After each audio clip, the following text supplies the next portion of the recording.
Imagine a world where you're working and you're earning and you're saving in your 401k, and then it magically turns into a pension like your grandparents had, or even your parents. And it takes all the stress of retiring out of the picture because you now have a lifetime income from a pension all through your 401k. That's what we're going to talk about today, the rise of in plan income solutions from your 401k. It's going to be magical. Speaking of being magical, let me bring in my co host, Tony Shore, the magician.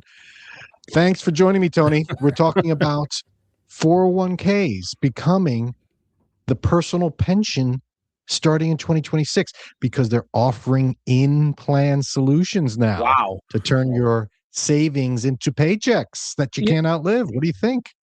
Well, I think it is going to be magical. Ah, yes, magical. Well, I think it's an interesting theory, and I think people, since the pension has gone away, unless you're a government employee, pensions are pretty much gone, and I would rather have a pension. But then the company funded the pensions. It's still employee funded, so I'd still prefer a pension because I think the company contributed more. But if you get a good match, you're at a good company, and they can turn it into an income stream. Aren't people going to be going, Dan Wendell, who? Dolphin, what? Why would I? Yes. Yes. There may be resistance from people in my industry that are Oh, I'm retirement sure there planners. will be, because that's the crux of the biscuit, as Frank Zappa would say. That's the crux of the biscuit, is income planning. People are retiring with a lump sum. How do they know it's enough to last? How do they know when it's enough to last? How do they know how much they can pull out each month? How does that work? So the paranoia is running out of income in retirement. But I have a lot of questions about this. I mean, is this like an income rider on an insurance policy? So your 401k has an income rider that you can choose or not choose? How does that work? Slow your roll, Tony. I'll Um, answer them all. I yeah, want to talk about what the in-plan solutions are and why they're new now. Why is it now that yeah. I'm bringing this up? What's changed? But what happens is people do save in their 401k, they get their match, and then they go from accumulation to decumulation or income. And they're hoping that'll last. And there's a few problems with that, Tony, as we've talked about on countless shows. You have to worry about market volatility. Are you going to get hit with sequence of returns risk? Oh, I just retired. And as soon as I retire, the market crashes. And now I'm pulling out of my 401k as it's going down. Double whammy. Or inflation. I'm going to not have enough. I'm pulling, 2000 a month from my 401k, but that's not going to be worth that much 10 years from now, 20 years from now. And then there's always this fear of outliving your money. And so there's those things have not gone away, but the 401k has created some new features in it, or not new. They're offering some things that they didn't in the past.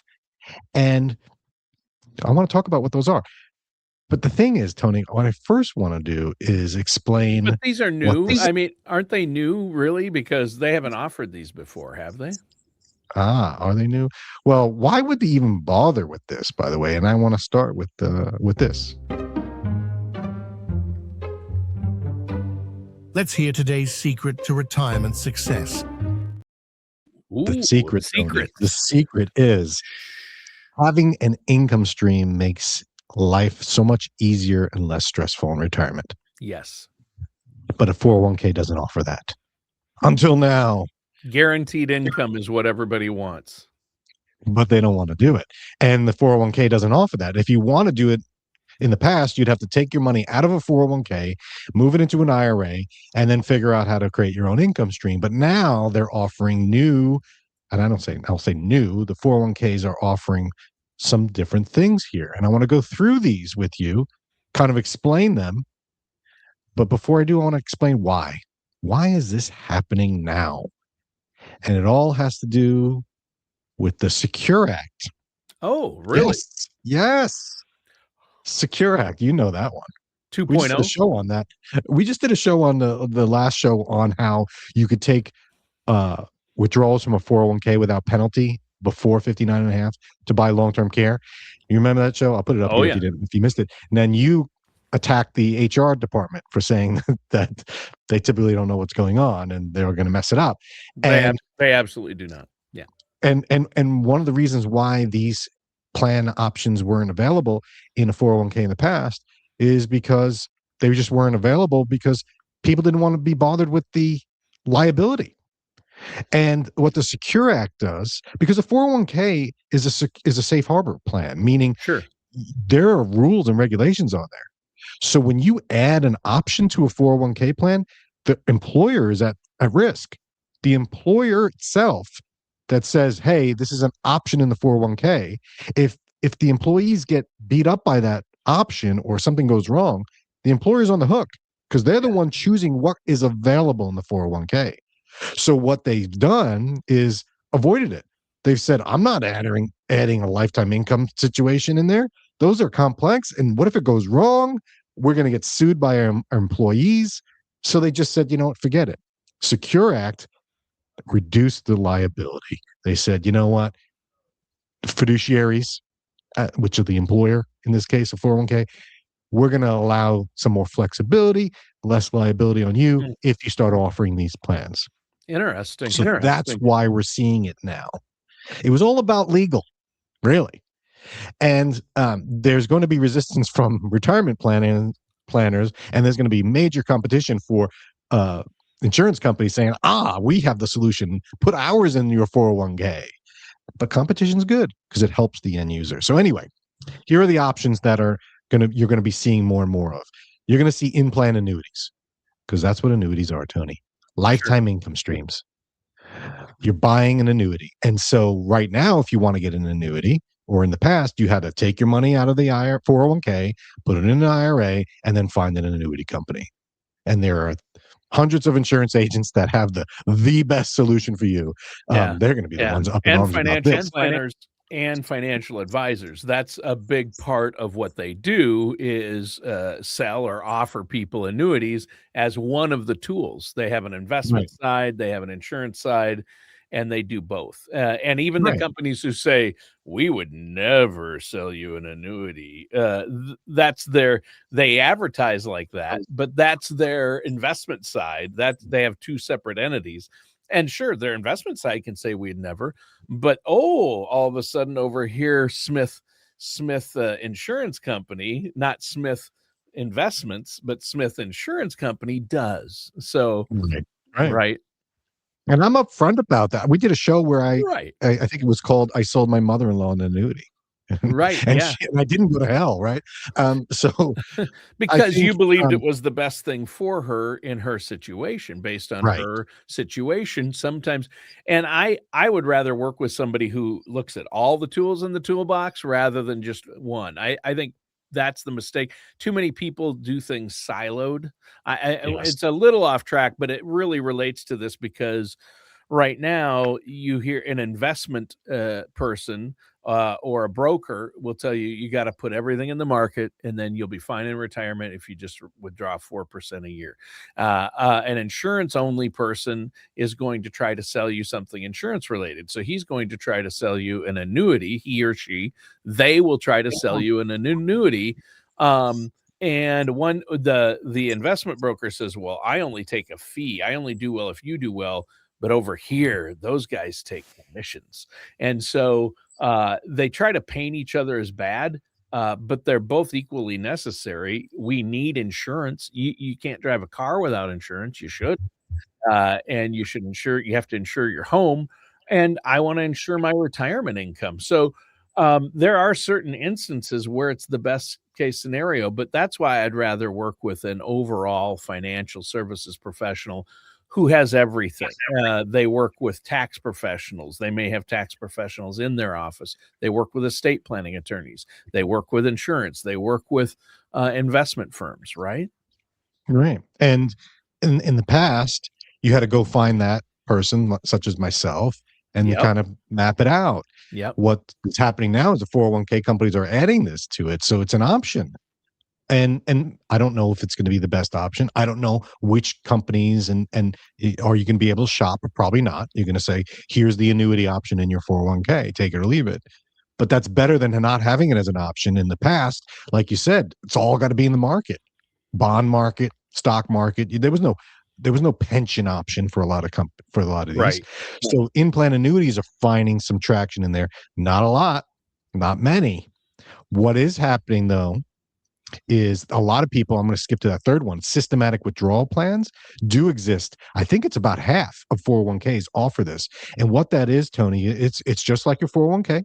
You have your money in there in the market going up and down. And they say, the administrator on these 401ks will say, how much money do you need? I want $2,000 a month. Okay, we're going to send you a check from your 401k for $2,000 a month.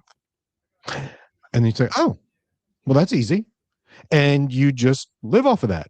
The problem with that is that your assets are still in the funds that you choose going up and down. So there's no guarantee, but it just makes it easy for you to get a income stream from a 401k without having to move it into an IRA.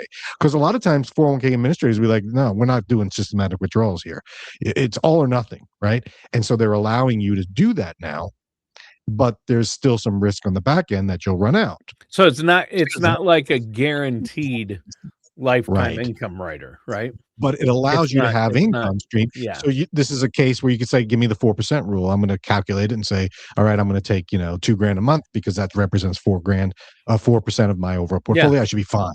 I should be fine. And maybe you will be. And I think you probably will, but it also depends on what you're invested in.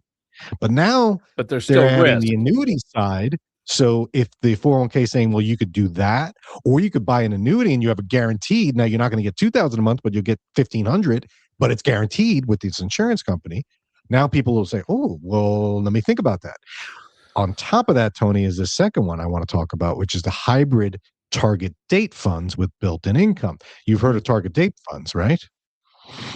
And we've done shows on target date funds. We have. And I thought when you said, Tony, we're going to do a show on target dates, I thought you were talking about taking a date, asking someone out, and then the whole date was just going to Target and shopping or walking around. But it turns out I was way off on that. There's actually a financial term, target date funds.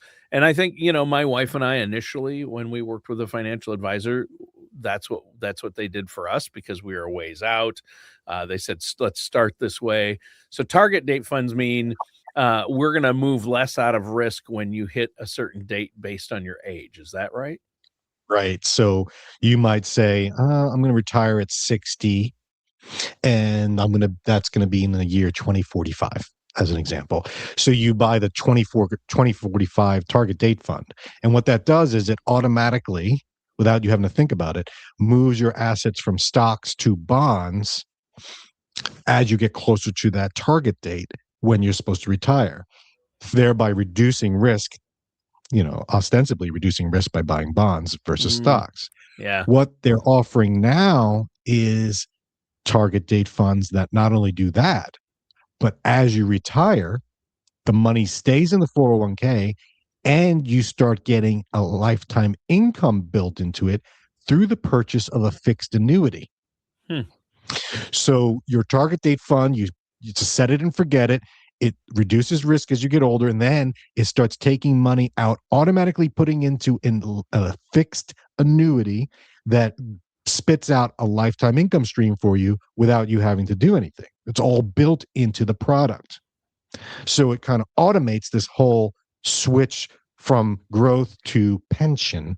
Yeah. But is it really lifetime? It's not a guaranteed lifetime if it's part of through this 401k, right? Well, it is. And that's the thing. Part of it's going to be lifetime because it's built on an annuity chassis. You're actually owning an annuity, which gives you the guaranteed rate. Sure. Right. Sure. So it'll be a fixed annuity and say, well, maybe it's 5% as an example. And then but it's not taking all your income and buying it. It's taking a portion of it. And so there's not many out there on this. You'll see Nuveen, you'll see TIAA.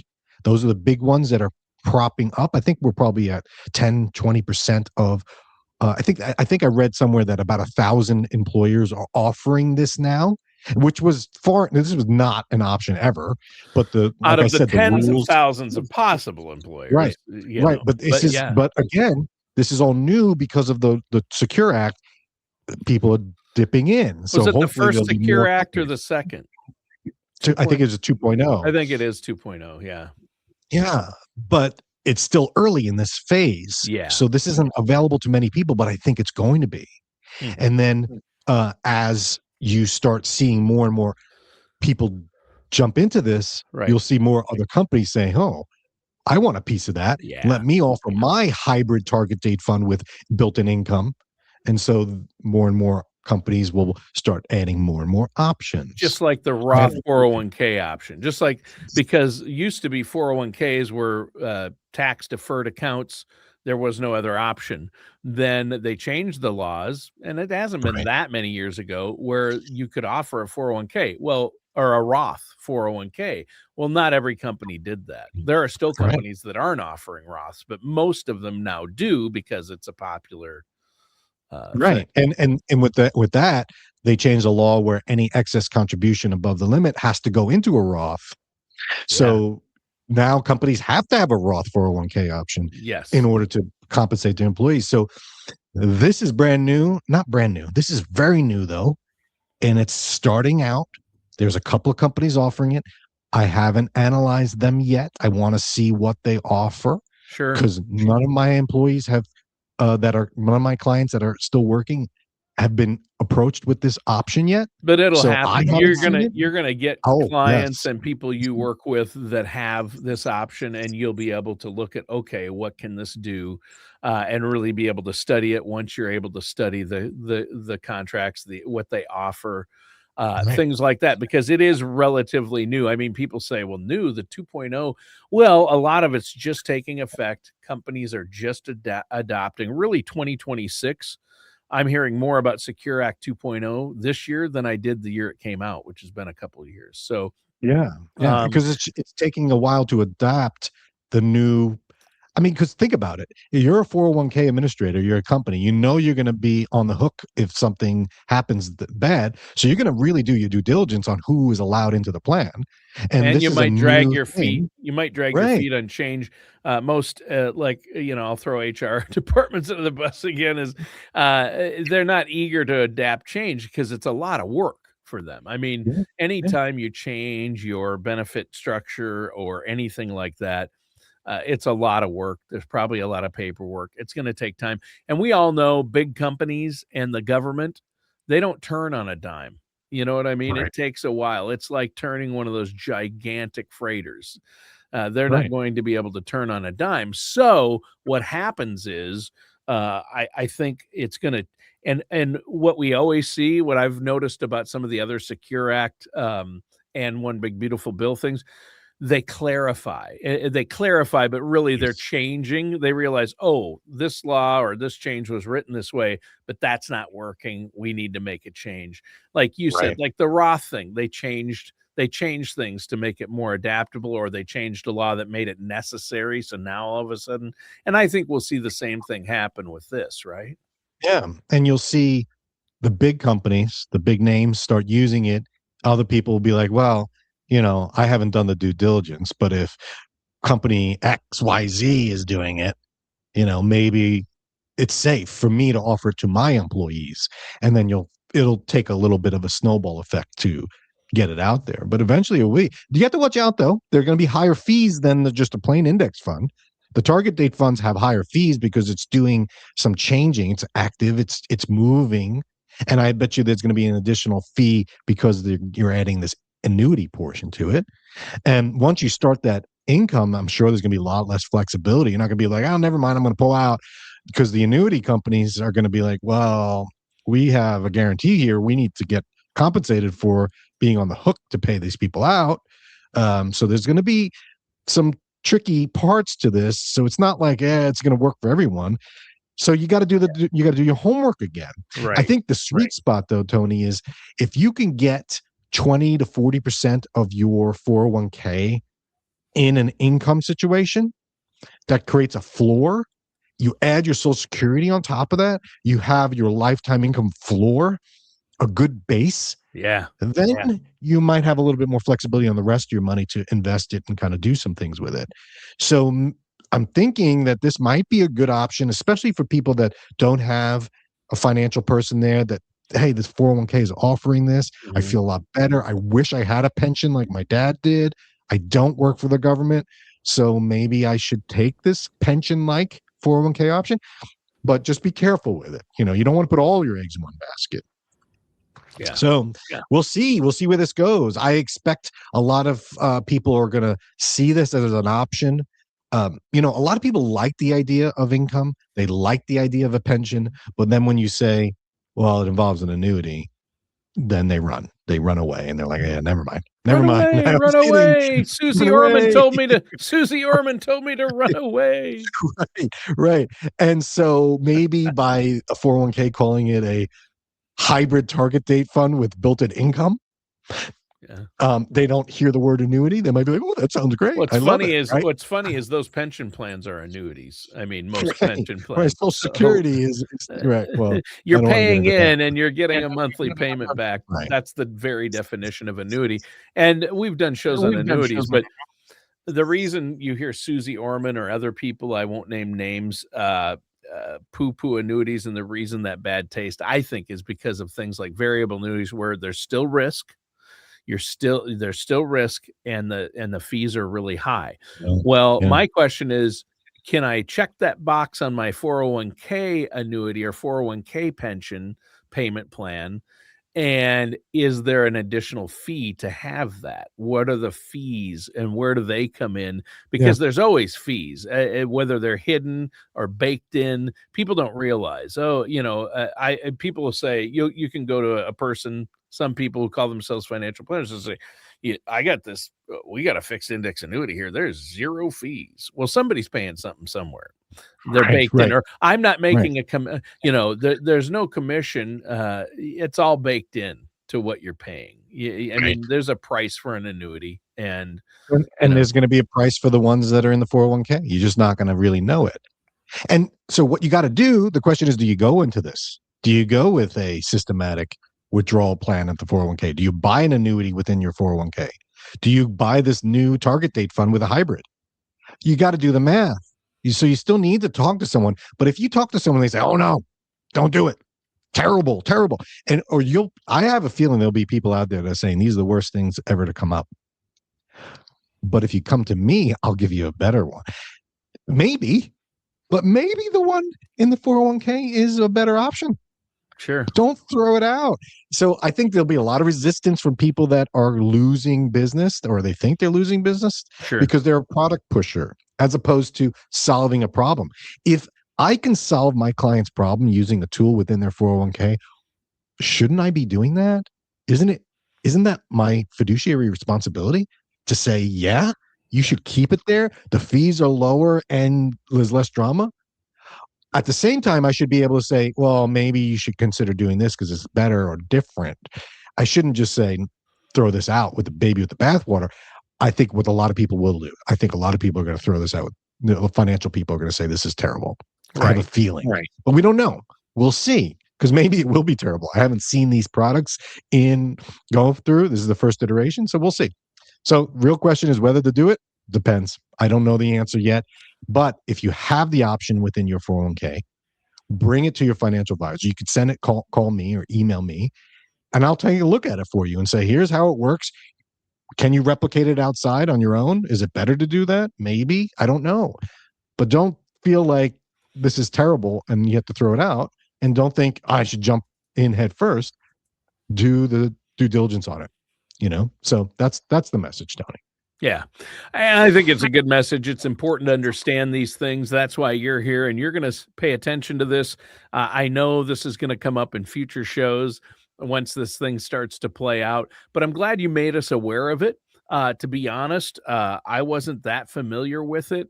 I did just see something recently that talked about 401k monthly payment plans or something like that. That's how it was worded. So we'll see. I mean, if it's, the word guarantee is used loosely, but, the sleep well at night, it's great. But if if it's like you'll get this, but if the market goes down, you could run out of money halfway through retirement. That's trouble. That is trouble. Right. Yeah. That is trouble. So we'll see. We'll see if the insurance companies can get some a foot in the door here with the 401k plans, start beefing up the income, and who knows, maybe we'll go back to where everyone gets a pension, right? Maybe we'll go back there. And I'll tell you what, those that are on pensions will tell you they kind of like it. So we'll see. Yeah. Thanks for another great show, Tony. We'll catch everyone next week.